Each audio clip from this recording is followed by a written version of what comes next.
Hello बच्चों, welcome back to the R K science classes. मैं हूं Rohit Mehta and you are watching the YouTube channel of R K science classes. दोस्तों, आज जो मैं लेक्चर लेके आया हूं वो 10th क्लास की केमिस्ट्री के लिए, और इस लेक्चर में मैं कोशिश करूंगा कि हमारा जो पहला चैप्टर चल रहा है 10th केमिस्ट्री का, उस चैप्टर को यहाँ पर कंप्लीट करा सकूँ। यानी कि हमारे जो चैप्टर्स हैं 10th NCERT में, उसका पहला चैप्टर आज फिनिश करने की मैं पूरी कोशिश करूँगा। चाहे ये वीडियो 1 घंटे का हो जाए, लेकिन मैं इस लेक्चर में, इस वीडियो में पहले चैप्टर को कंप्लीट कराने की पूरी कोशिश करूंगा। तो चलिए, हम बात कर रहे थे ऑक्सीकरण और अपचयन या उपचयन और अपचयन अभिक्रियाओं की, ऑक्सीडेशन एंड रिडक्शन रिएक्शंस की, ऑक्सीडेशन एंड रिडक्शन रिएक्शंस की। तो हमने इसमें ऑक्सीडेशन रिएक्शंस जो होती हैं उनके बारे में अध्ययन कर लिया था कि ऑक्सीकरण क्या होता है। तो मैं दोबारा से बात कर लेता हूँ कि ऑक्सीकरण क्या है, ऑक्सीडेशन क्या है। ऑक्सीडेशन या ऑक्सीकरण या उपचयन तीनों एक ही अभिक्रिया है। ऑक्सीडेशन कह दो, अपचयन, ऑक्सीडेशन, ऑक्सीकरण क्या कह सकते हैं हम, इसको ऑक्सीडेशन, इसको उपचयन और इसको ऑक्सीकरण कह सकते हैं। तो देखिए क्या होता है, एक तो ऑक्सीजन का जुड़ना या ऑक्सीजन का संयोग, ठीक है। ऑक्सीजन क्या है, एक ऋण विद्युतीय तत्व है, तो हम इसको दूसरे शब्दों में क्या कह सकते हैं, ऋण विद्युतीय तत्व का संयोग। पहला क्या कहा, ऑक्सीजन का संयोग, दूसरा कहा ऋण विद्युतीय तत्व का संयोग, तीसरा कहते हैं हम हाइड्रोजन का निष्कासन, हाइड्रोजन का निष्कासन, और चौथा क्या कहेंगे, हाइड्रोजन क्या है, धन विद्युतीय तत्व है, तो चौथा कहेंगे हम धन विद्युतीय तत्व का निष्कासन। तो ये 4 प्रकार से हम क्या दे सकते हैं, ऑक्सीडेशन की परिभाषा दे सकते हैं। तो इनके बारे में हमने पिछले लेक्चर में बात कर ली थी। अगर आपने वो वीडियो नहीं देखा है तो उसको जरूर देखें, ठीक है। अब मैं आज की जो वीडियो है उसमें बात करने वाला हूं अपचयन अभिक्रिया की, रिडक्शन रिएक्शन क्या है। तो हम बात करते हैं रिडक्शन की, किसकी, रिडक्शन की, किसकी बात करते हैं दोस्तों, रिडक्शन, अपचयन, रिडक्शन। देखिए, जो ऑक्सीडेशन होता है उसका ही उल्टा कर दिया जाए तो क्या बनता है, रिडक्शन बनता है। यानी कि ऑक्सीडेशन के उल्टे को ही रिडक्शन कहते हैं। जैसे कि मैं बात करूं, ऑक्सीडेशन में हमने कहा था ऑक्सीजन का जुड़ना, तो यहां क्या हो जाएगा, ऑक्सीजन का निकलना या निष्कासन। वहां था क्या कि हाइड्रोजन का निकलना, और यहां क्या कहेंगे, हाइड्रोजन का जुड़ना। तो कैसे परिभाषा देंगे, मैं सबसे पहले ऑक्सीजन लूं तो ऑक्सीजन का यहां पर क्या होगा, निष्कासन, ऑक्सीजन निकलेगी, ठीक है। ऑक्सीजन क्या है, ऑक्सीजन ऋण विद्युतीय तत्व है, तो हम दूसरा क्या देंगे, ऋण विद्युतीय तत्व का, ऋण विद्युतीय तत्व का क्या होगा, निष्कासन होगा, ऋण विद्युतीय तत्व का निष्कासन होगा। तीसरा मैं क्या कह सकता हूं इसको, हाइड्रोजन का संयोजन या संयोग, यानी कि हाइड्रोजन का जुड़ना। अपचयन अभिक्रिया में क्या होगा, हाइड्रोजन जुड़ेगी। ऑक्सीकरण में क्या हुआ था, हाइड्रोजन निकली थी।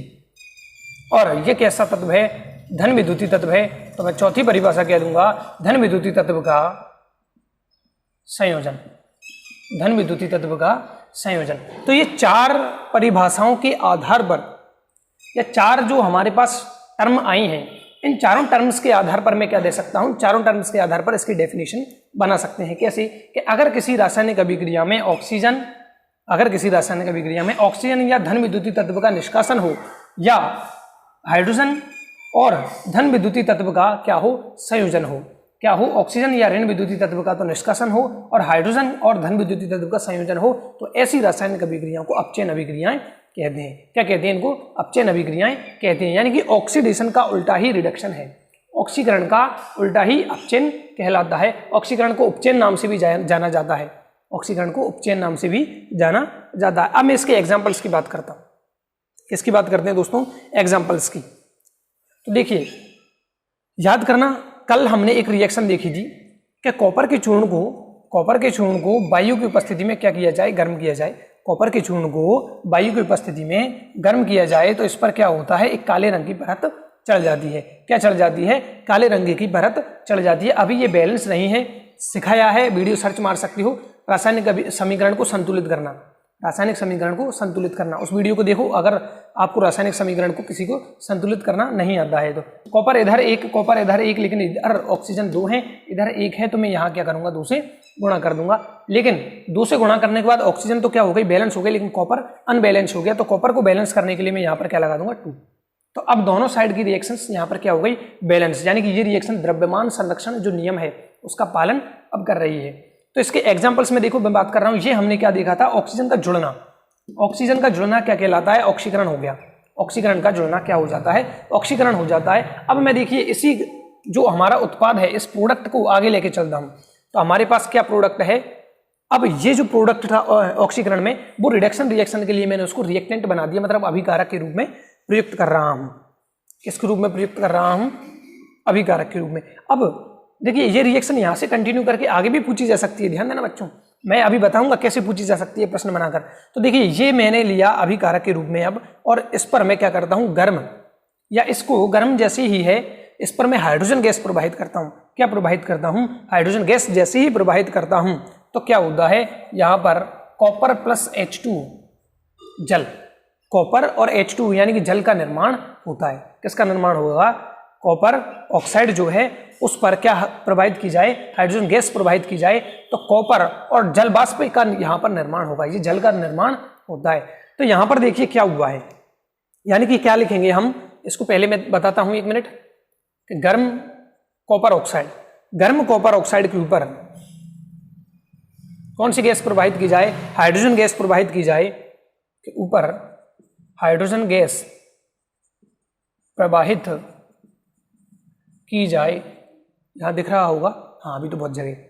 तो गर्म कॉपर ऑक्साइड के ऊपर क्या प्रवाहित की जाए, हाइड्रोजन गैस प्रवाहित की जाए। तो अभी देखिए ये चूर्ण कैसा था, काला चूर्ण था, ये काली सतह बन गई थी कॉपर के ऊपर। जब कॉपर को हमने ऑक्सीजन की उपस्थिति में गर्म किया तो काली सतह हो गई थी इसके ऊपर। अब इसी के ऊपर हमने हाइड्रोजन गैस प्रवाहित की है, तो ये काली सतह जो है, तो काली सतह भूरे रंग में परिवर्तित समझ जाना भाई, हो जाती है। तो क्या होता है, जो काली परत है वो अब भूरे रंग की परत में कन्वर्ट हो जाती है। यानी कि जब, समझ में आ गया होगा वैसे तो, देखिए ये तो क्या था, ऑक्सीडेशन था, और ये क्या हो गया, रिडक्शन हो गया। ये ऑक्सीकरण है, ये अपचयन है। क्या हुआ, जो कॉपर ऑक्साइड जो हमने ऑक्सीकरण अभिक्रिया द्वारा बनाया था उस पर काले रंग की परत थी, अब उस पर हमने क्या किया है, हाइड्रोजन गैस को प्रवाहित किया है। तो क्या हुआ, कॉपर ऑक्साइड से क्या बन गया, कॉपर बन गया, और जो H2 था वो किसमें कन्वर्ट हो गई, H2O में। तो क्या लिखा हमने कि कॉपर जो गर्म ऑक्साइड है, कॉपर ऑक्साइड जो गर्म है उसके ऊपर हाइड्रोजन गैस प्रवाहित की जाए तो काली जो परत थी वो अब कैसी हो जाएगी, भूरे रंग में परिवर्तित हो जाती है। ठीक है दोस्तों, अब देखिए मैं कह रहा था कि प्रश्न कैसे आ सकता है, तो मैं प्रश्न देता हूं। देखिए यहाँ प्रश्न क्या हो सकता है, ये लिखा मैंने, चलो बैलेंस लेके चलते हैं। ये वाली रिएक्शंस में दोबारा लिख देता हूं। ये लिखा मैंने 2Cu कॉपर ऑक्साइड, और यहां पर मैंने लिख दिया काला, क्योंकि ये कैसा पदार्थ है, काला पदार्थ है।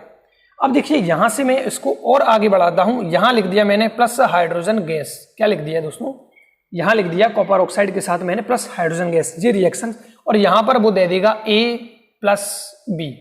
क्या दे दिया उसने, A+B, और नीचे प्रश्न के नीचे यहां पे इसको लिखने के बाद प्रश्न में क्या लिखा होगा कि दी गई रासायनिक अभिक्रिया में या समीकरण में A तथा B को पहचानें।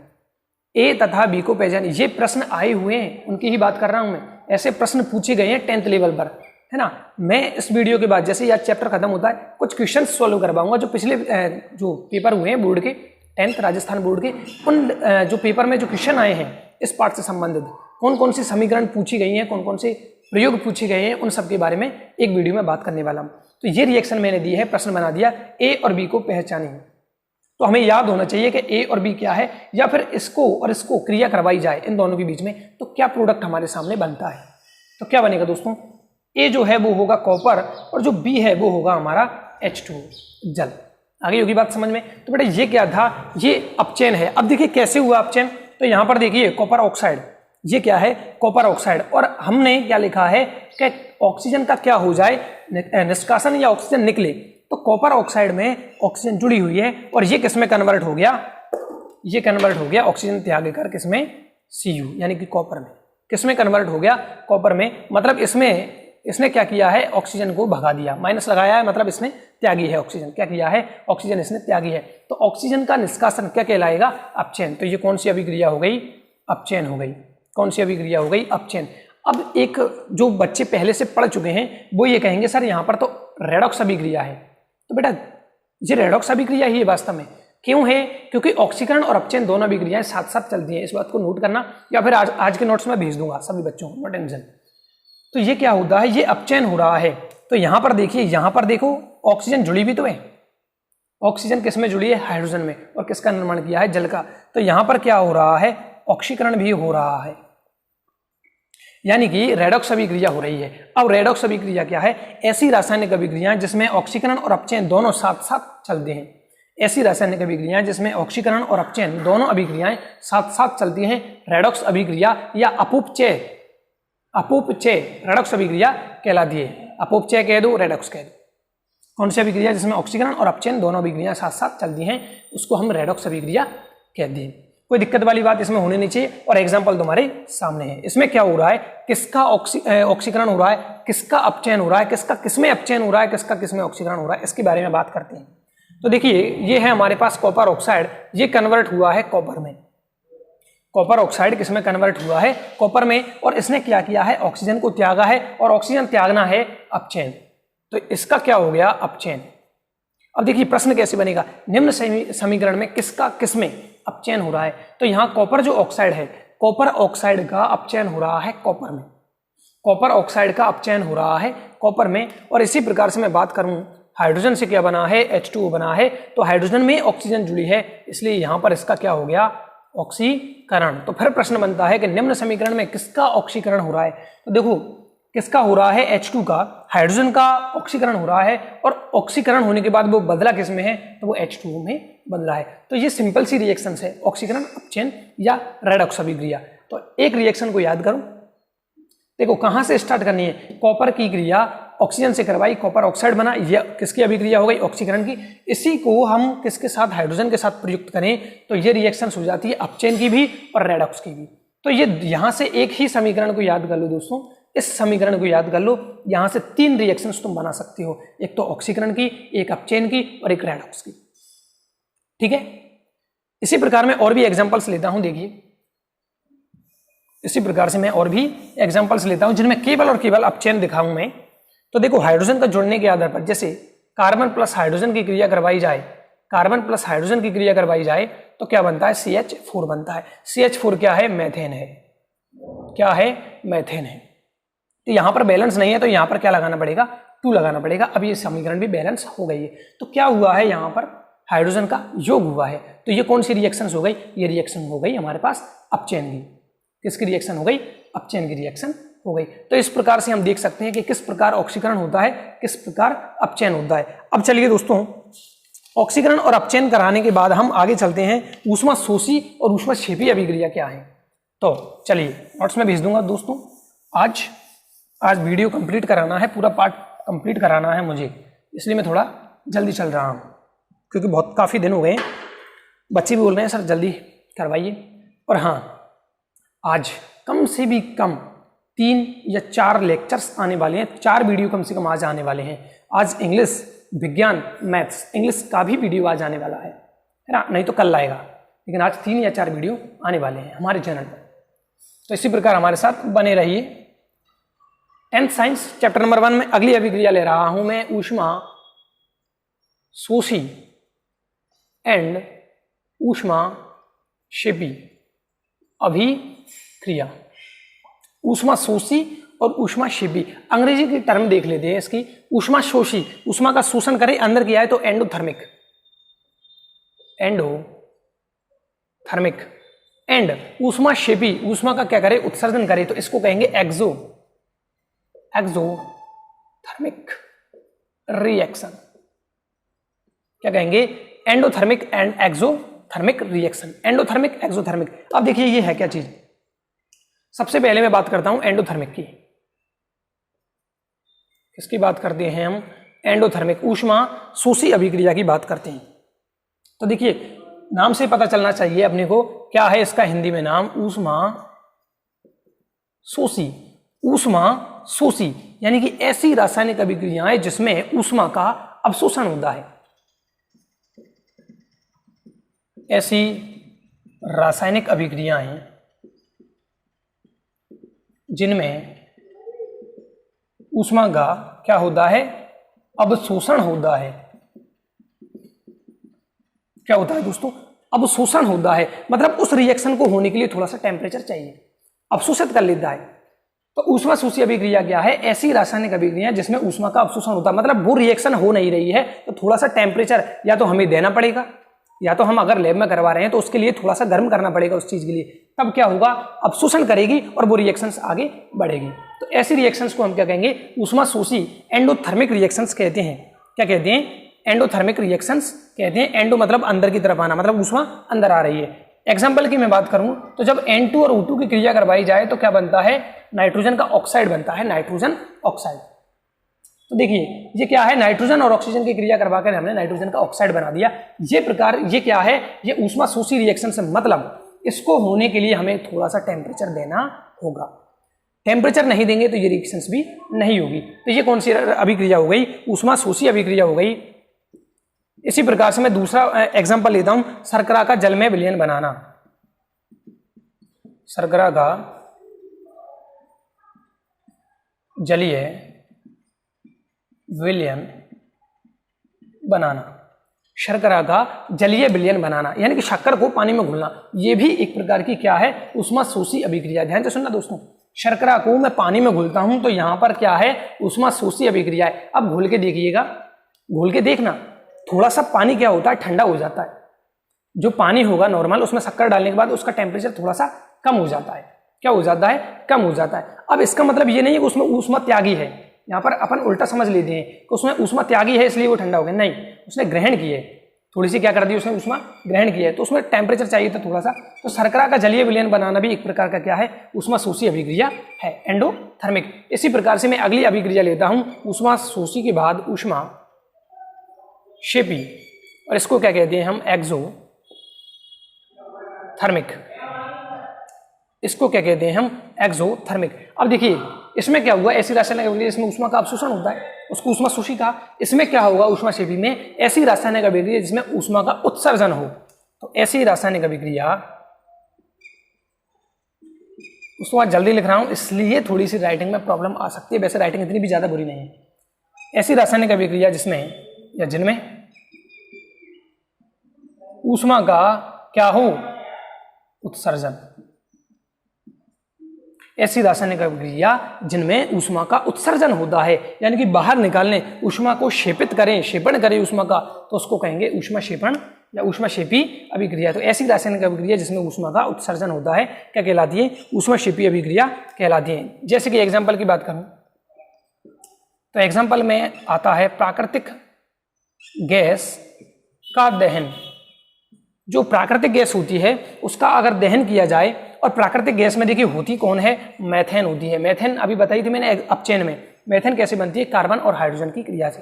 तो जो मेथेन होती है उसका दहन किया जाए। क्या किया जाए? दहन किया जाए। दहन का मतलब होता है कि ऑक्सीजन की उपस्थिति में जलाना मेथेन को। अब मेथेन कहाँ से आई? प्राकृतिक गैस का मुख्य स्रोत, या प्राकृतिक गैस में कौन होता है? मेथेन होती है। और मेथेन के दहन का मतलब है उसकी क्रिया किससे कराई जा रही है? ऑक्सीजन से करवाई जा रही है। तो देखिए अब ध्यान देना, एथेन, एथीन, एथाइन नाम पहली बार सुने होंगे 10th में जो बच्चे हैं। एथेन, एथीन, एथाइन यानी कि मेथेन है ना, एथेन, मेथेन, प्रोपेन, ब्यूटेन, ऐसे नाम सुने होंगे थोड़ी बहुत। चलो मैं नहीं बता रहा, अभी जब आगे चलेंगे हम तब बात करेंगे। तो जो मेथेन जो है हमारे पास है उसका दहन किया जाए। अब मेथेन कहाँ से है? प्राकृतिक गैस का मुख्य स्रोत क्या है? मतलब प्राकृतिक गैस में हमारे में क्या होती है? मेथेन होती है। और जब इसको जलाया जाएगा तो देखिए दो चीज बनती है, एक तो CO2 बनती है, एक जल बनता है, प्लस ऊष्मा उत्पन्न होती है। तभी तो ऊष्मा क्षेपी अभिक्रिया होगी, ऊष्मा का क्षेपण करेगी। अब मैं क्या कहना चाह रहा था वो सुनिएगा। यहां पर मेथेन है ना, ethane, methane, ethane, butane, pentane, hexane जो भी आएगा, या इसी प्रकार से ethyne, ethene, propane, propene, propyne कुछ भी आ जाए, जब दहन होगा CO2 और H2 बनना ही है। ये याद कर लेना, आगे काम आएगा जब हम 11th में पहुंचेंगे तब काम आएगा ज्यादातर। तो जब मेथेन की क्रिया किससे करवाई जाए? ऑक्सीजन से करवाई जाए, तो क्या होगा? कार्बन डाइऑक्साइड बनेगी, जल बनेगा, और ऊष्मा का उत्सर्जन यहाँ पर थोड़ा सा होता है। क्या होता है? ऊष्मा का अवशोषण। अब ये सर बैलेंस नहीं है तो इसको बैलेंस करते हैं। देखिए बैलेंस करते हैं, कार्बन एक, कार्बन एक, कार्बन तो बैलेंस है। मैं देखता हूँ हाइड्रोजन को, तो इधर कितने हैं? 4 हैं, इधर 2 हैं, तो मतलब मैं यहाँ क्या लगा दूं? 2 लगा दूं, तो यहाँ पर कितने हो गए? हाइड्रोजन 4 हो गए। किसी को भी ले सकते हो, टेंशन फ्री। हाइड्रोजन कितने हो गए 4, इधर कितने हैं 4, कार्बन बैलेंस हो चुका है। यहाँ पर जो ऑक्सीजन है वो कितने हैं, यहाँ पर 2 हैं और यहाँ पर 2 और ये भी कितने हो गए 2, तो इधर 4 हैं। तो मैं क्या करता हूँ यहाँ पर भी 2 लगा देता हूँ, क्या लगा देता हूँ 2। तो देखो कार्बन 1 1, हाइड्रोजन 4, इधर भी हाइड्रोजन कितने हो गए 4 हो गए। ऑक्सीजन की बात करूँ तो इधर 4 हो गए, इधर 2 यहाँ और 2 यहाँ, 4 हो गए। तो ये रिएक्शन क्या हो गई बैलेंस। नहीं आता तो वीडियो देखें। तो ये प्राकृतिक गैस का दहन कराना, इसमें ऊष्मा उत्पन्न हुई है, ऊष्मा का क्षेपण हुआ है, इसलिए इसको क्या कहेंगे ऊष्माक्षेपी अभिक्रिया हम कहते हैं। क्या कहते हैं, ऊष्माक्षेपी अभिक्रिया कहते हैं।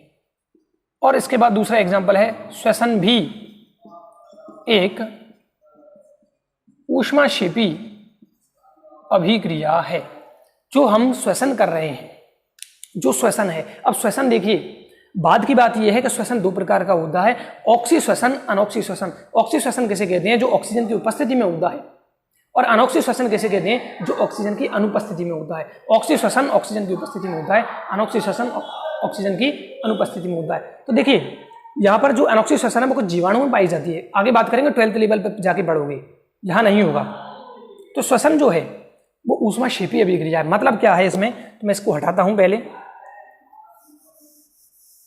नोट कर लेना इसको एक बार। मैं बात कर रहा हूं श्वसन एक क्या है ऊष्माक्षेपी अभिक्रिया है। क्यों, तो देखिए हम जो भी खाद्य पदार्थ खाते हैं, खाद्य पदार्थ जो भी खाते हैं वो हमारी सेल्स में मुख्यतः कार्बोहाइड्रेट के रूप में स्टोर होता है, मुख्यतः लीवर में और मांसपेशियों के सेल्स में। बड़े लेवल की बात बता रहा हूँ, ध्यान से समझिएगा बात को ना। 10th लेवल वाले बच्चे इसमें कंफ्यूज होते हैं क्या हो रहा है क्या नहीं हो रहा है। बेटा हमने जो भी भोजन खाया है वो हमारी आंतों द्वारा देखो सबसे पहले पचता है, आमाशय में पचता है, ग्रहणी में पचता है, उसके बाद उसका क्या होता है, पचने के बाद अवशोषण होता है। अवशोषण होने के बाद उसका क्या होता है, स्वांगीकरण। पड़ा हुआ है इतना। स्वांगीकरण का मतलब क्या है, वो उसको पाचक जो पदार्थ है अब जो अवशोषित हुए हैं वो कहाँ पहुंचेंगे, कोशिकाओं के पास पहुंचेंगे। अब या तो कोशिकाओं द्वारा उसको यूज कर लिया जाएगा या फिर उसको स्टोर कर लिया जाएगा, और स्टोर करने का काम मुख्यतः कौन करता है, हमारा लीवर। किसी भी भोज्य पदार्थ को स्टोर करने का काम मुख्यतः कौन करता है, लीवर करता है। तो यानी कि लीवर की सेल्स में कार्बोहाइड्रेट वगैरह को स्टोर कर लिया गया है। किसको, कार्बोहाइड्रेट। यहाँ पर कार्बोहाइड्रेट को मैं ग्लूकोज भी कह दूं क्योंकि कार्बोहाइड्रेट का ही एग्जांपल है ग्लूकोज। तो ग्लूकोज के रूप में या कार्बोहाइड्रेट के रूप में या वसा के रूप में या प्रोटीन के रूप में स्टोर कर लिया जाता है। अब स्टोर करने के बाद देखिए क्या होता है, हम जो ऑक्सीजन लेते हैं श्वसन क्रिया द्वारा, ऑक्सीजन लिए हमने किस क्रिया द्वारा, श्वसन क्रिया द्वारा। अभी इसका मैं स्क्रीनशॉट दे दूंगा एक साथ, है ना। जो डिटेल लिखी हुई है हमारी बुक में या पासबुक में उसको मैं यहाँ स्क्रीन पर सेट कर दूंगा, उसको पॉज करके आपको छाप लेना है ना। जब मैं नोट्स दूंगा तो उसमें मिल जाएगी, या तो वहां से छाप लेना है। समझना जरूर यहाँ से है क्योंकि थोड़ी सी डिफिकल्ट चीज सी आ जाती है, पर है सिंपल, बहुत सिंपल है। देखिए जो कार्बोहाइड्रेट हमारी सेल में स्टोर किया गया है वहां तक हमारे क्या पहुंचाते हैं हम, ऑक्सीजन। अब ऑक्सीजन कैसे पहुंची, तो हमने ऑक्सीजन लिए श्वसन क्रिया में, और कूपिका में जैसे ही ऑक्सीजन पहुंची उसके ऊपर श्वसन जो क्या पाई जाती है, उस पर कूपिकाओं पर जो हमारी रक्त नलिकाएं हैं, केशिकाओं का जल पाया जाता है।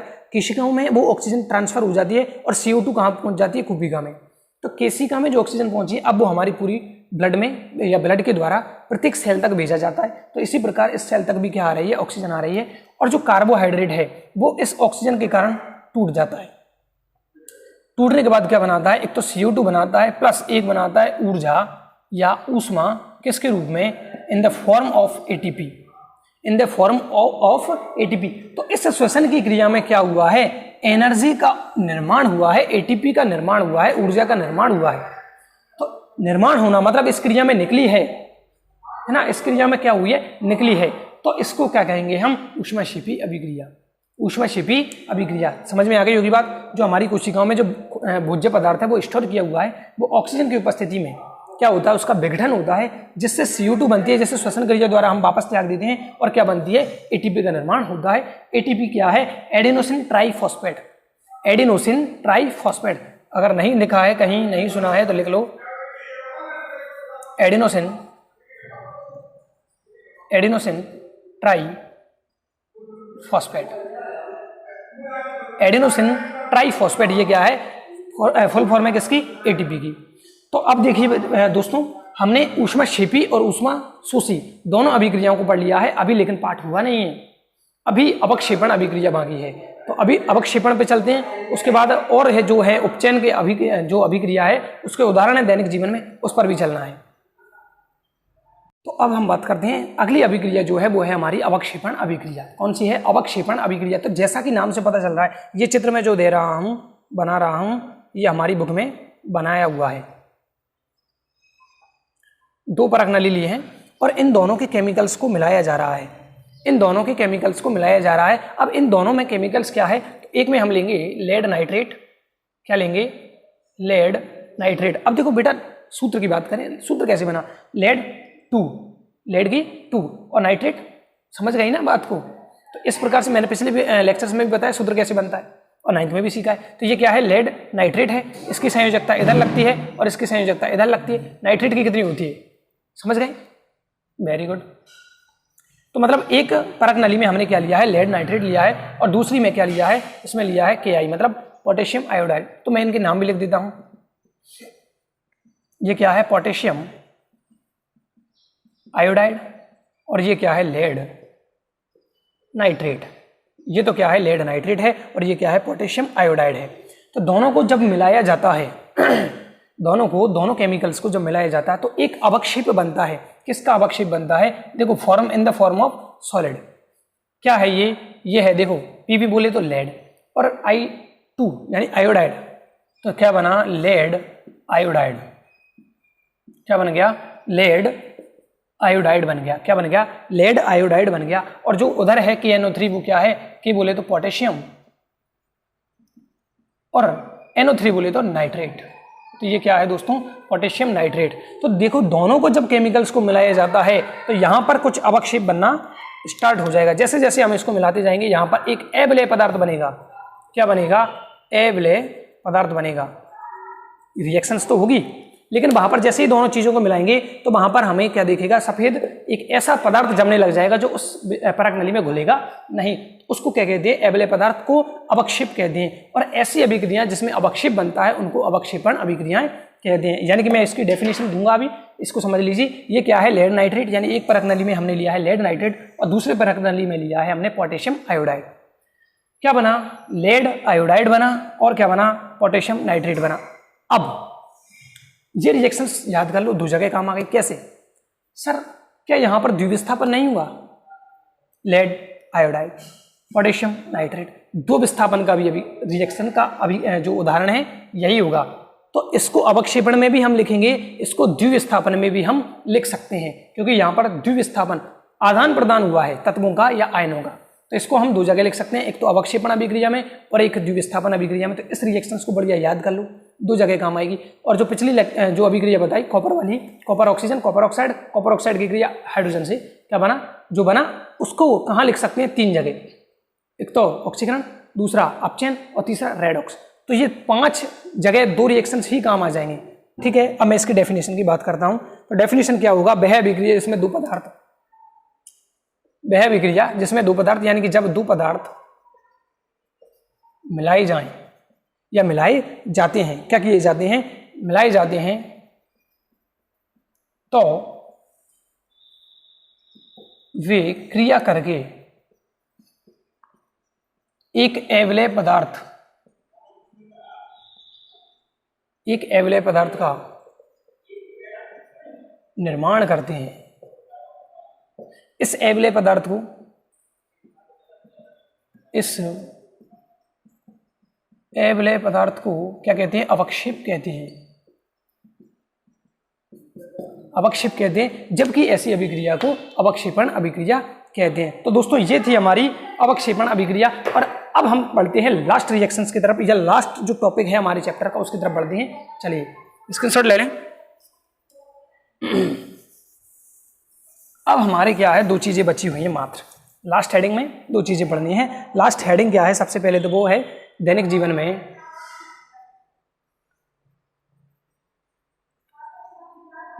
में उपचयन अभिक्रिया के उदाहरण।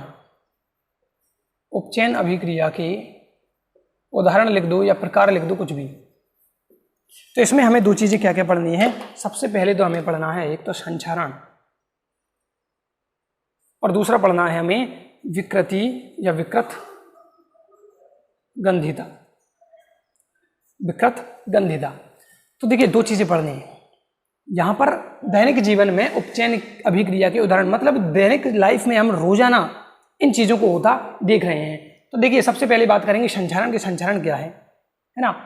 उपचयन से समझ गए होंगे, ऑक्सीकरण होगा, मतलब यहाँ पर दोनों में किसी न किसी पदार्थ का क्या हो रहा होगा, ऑक्सीकरण हो रहा होगा। और जैसे कि इसके नाम से स्पष्ट हो गया, विकृत मतलब बिगड़ना और गंधिता मतलब गंध, यानी कि किसी भी खाद्य पदार्थ का गंध बिगड़ जाना, किसी भी खाद्य पदार्थ की गंध का बिगड़ जाना क्या कहलाएगा, विकृत गंधिता कहलाएगा।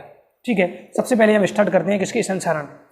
कि भाई जब हमारे आसपास लोहे की कोई वस्तु रखी रहती है, जैसे तवा हो, कोई भी पदार्थ हो, रेल की पटरी हो, इस पर एक तो अम्ल क्रिया करते हैं, प्लस जो वर्षा का पानी है यानी कि जल क्रिया करता है, प्लस ऑक्सीजन आदि क्रिया करते रहते हैं। मुख्यतः कौन, जल और ऑक्सीजन, जल और ऑक्सीजन। और दोनों में भी अगर मुख्य बात करूं तो जल, दोनों में भी अगर मुख्यतः बात करूं तो जल। तो लोहे पर क्या होता है, जो जब जल पड़ता है या ऑक्सीजन की उपस्थिति में जब ये क्रिया होगी तो इस पर क्या होने लग जाता है, जंग लगने लग जाती है, जंग लगने लग जाती है।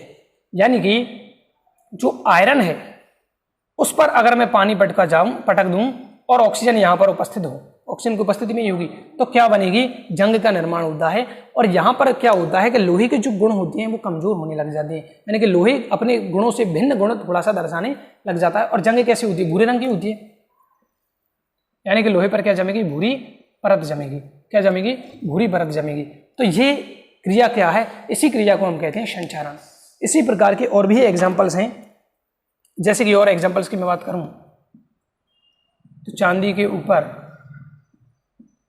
काली परत का चढ़ना, चांदी के ऊपर भी क्या होता है, काली परत चढ़ने लग जाती है। यानी कि चांदी के हमारे जो मम्मी के जो गहने वगैरह होते हैं, है ना, देखे होंगे घरों में, तो उन पर क्या हो जाता है, वो काली परत एक चढ़ने लग जाती है। वो किसकी होती है, वो परत ऑक्साइड की होती है, मुख्यतः किसकी होती है, ऑक्साइड की होती है। किसकी होती है दोस्तों, ऑक्साइड की मुख्यतः वो परत होती है। इसमें क्या होगा, रंग भी परिवर्तित होंगे, गुण भी परिवर्तित होने लग जाएंगे। इसी प्रकार से तांबे की अगर मैं बात करूं तो तांबे के जो बर्तन होते हैं उन पर देखना, तांबे पर या तांबे के बर्तनों पर हरे रंग की परत चढ़ना, तांबे के ऊपर क्या होता है, हरे रंग की परत चढ़ती है। तो ये किसके एग्जाम्पल हैं, ये हैं संचरण के एग्जाम्पल। किसके हैं, संचरण के एग्जाम्पल। इससे क्या होगा, इससे क्या होगा, तो वस्तुओं का जो कलर है वो चेंज हो जाएगा, उनके गुणों में परिवर्तन आ जाएगा, काले पड़ जाएंगे, मलिन हो जाएंगे, ठीक है, चमक रहित होने लग जाएंगे। अब बचे कैसे, तो इसका बचाव का एक ही तरीका है, पेंट करके, यानी कि उनके ऊपर क्या कर दिया जाए, जैसे लोहा है, लोहे के गेट वगैरह को हम कलर करते हैं, पेंट करते हैं, उस पर कोई ना कोई कलर करते हैं। तो वो क्यों किया, ताकि हम डायरेक्ट वायु और जल से उस लोहे को बचा सकें। जैसे ये लोहा है, इसको कलर करने के बाद जो वायु है और जो जल है वो डायरेक्ट इस पर अटैक नहीं कर पाएगा, तो इस पर जंग नहीं लगेगी। तो ये क्या किया है, लोहे को संचारित होने से बचाने के लिए उस पर पेंट किया है। क्या किया है, पेंट किया है। नोट्स में भेजूंगा इसलिए शॉर्ट में समझाया, कोई दिक्कत वाली बात नहीं होनी चाहिए, क्योंकि वीडियो ऑलरेडी आधे घंटे से ज़्यादा का हो चुका है। इसी प्रकार से विकृत गंधिता क्या है, विकृत गंधिता है कि जो वसा और तेल युक्त भोज्य पदार्थ होते हैं, वसा व तेल युक्त जो भोज्य पदार्थ होते हैं, वसा और तेल युक्त जो भोज्य पदार्थ होते हैं, अगर उन्हें लंबे टाइम तक रखा जाए, यानी कि ऐसा भोजन जिसमें वसा या तेल हो, उनको लंबे टाइम तक अगर रखा जाता है तो उनमें क्या होता है, उनका ऑक्सीकरण होने लग जाता है। क्या होने लग जाता है, ऑक्सीकरण होने लग जाता है, और उससे उनके गंध में परिवर्तन आने लग जाता है। गंध क्या हो जाएगी, परिवर्तन, उनका टेस्ट बिगड़ जाएगा। क्या करें बचाव, बचाव का उपाय क्या है, तो देखिए बचाव दो हैं कि उनके उपचयन को रोकने के लिए उन पदार्थों में एक तो क्या मिलाया जाए, एंटीऑक्सीडेंट्स का प्रयोग किया जाए, यानी कि प्रतिऑक्सीकारक मिलाए जाएं। मतलब प्रतिऑक्सीकारक क्या है, जो ऑक्सीकरण होने से रोकें, क्योंकि खाद्य पदार्थ वगैरह क्यों खराब हो रही थी, क्योंकि उनका ऑक्सीकरण हो रहा था, क्योंकि उनका क्या हो रहा था, ऑक्सीकरण हो रहा था। तो उसमें ऐसे पदार्थ मिला दे जिनसे ऑक्सीकरण ही ना हो, जिनसे ऑक्सीकरण ना हो, तो उन पदार्थों को जो ऑक्सीकरण को रोकेंगे उनको हम कहते हैं प्रतिऑक्सीकारक, एंटीऑक्सीडेंट। एंटीऑक्सीडेंट खाद्य पदार्थों को देखना, कभी जो तेल वगैरह आते हैं उनकी थैलियों पर लिखा आता है, जैसे पाउच लाओगे एंटीऑक्सीडेंट युक्त, तो प्रतिऑक्सीकारक पदार्थ मिलाए जाते हैं। ये तो पहला बचाव हो गया। और दूसरे में बचा मैं क्या लिखता हूं कि वायुरोधी बर्तन में उनको पैक कर दिया जाए। वायुरोधी पात्र लिख दूं बर्तन की जगह, वायुरोधी पात्रों में अगर उनको रखा जाए तो वायु पहुंचेगी नहीं तो ऑक्सीकरण नहीं होगा, ठीक है। तो वायुरोधी पात्र में अगर उस खाद्य पदार्थ को रखा जाए तो वहां पर उसके ऑक्सीकरण होने के चांसेस बिल्कुल कम हो जाएंगे। तो यानी कि हम उसको विकृत गंधिता होने से बचा रहे हैं। और इसका एग्जाम्पल है चिप्स की थैलियां। चिप्स की थैलियों में कौन सी गैस, नाइट्रोजन गैस भरी जाती है। जब चिप्स की थैलियों वगैरह को पैक किया जाता है तो उनमें नाइट्रोजन गैस डाली जाती है। अब नाइट्रोजन गैस यहाँ पर किसका काम करेगी, एंटीऑक्सीडेंट का काम करेगी। मतलब उस पदार्थ को, जैसे उसमें चिप्स हैं तो उसका ऑक्सीकरण ना हो, उसकी गंध, उसका टेस्ट चेंज ना हो, इसलिए किसको मिलाया जाता है, नाइट्रोजन गैस को मिलाया जाता है। ये क्वेश्चन इंपॉर्टेंट है और 1 नंबर में पूछा जा सकता है कि चिप्स की थैलियों को या चिप्स पैक करते समय उनमें किस गैस का प्रयोग किया जाता है। तो आंसर क्या होगा, नाइट्रोजन गैस। तो दोस्तों ये हमारा यहाँ पर चैप्टर नंबर 1 क्लियर होता है, समाप्त होता है, फिनिश कर दिया आज हमने। इसलिए मैंने कहा था आज का लेक्चर चाहे 40 मिनट का हो, 50 मिनट का, 1 घंटे का, इस लेक्चर में या इस वीडियो में इस पार्ट को कंप्लीट करना ही था, तो हमने कर दिया। अब अगला लेक्चर जो होगा इस पार्ट के कुछ महत्वपूर्ण क्वेश्चन से होंगे, लेकिन इसके बीच में मैं अगला चैप्टर भी स्टार्ट कर सकता हूँ। हालांकि इसके क्वेश्चंस भी किसी न किसी लेक्चर में मैं जरूर करवा दूंगा। ऐसे ही हमारे साथ बने रहें। चैनल को अपने दोस्तों के साथ शेयर कीजिए, सब्सक्राइब कीजिए, लाइक कीजिए, और कुछ समझ में नहीं आ रहा है तो कमेंट करके हमें बताइए, और ऐसे ही हमारे चैनल के साथ बने रहें। तब तक के लिए जय हिंद, जय भारत, जय श्री राम।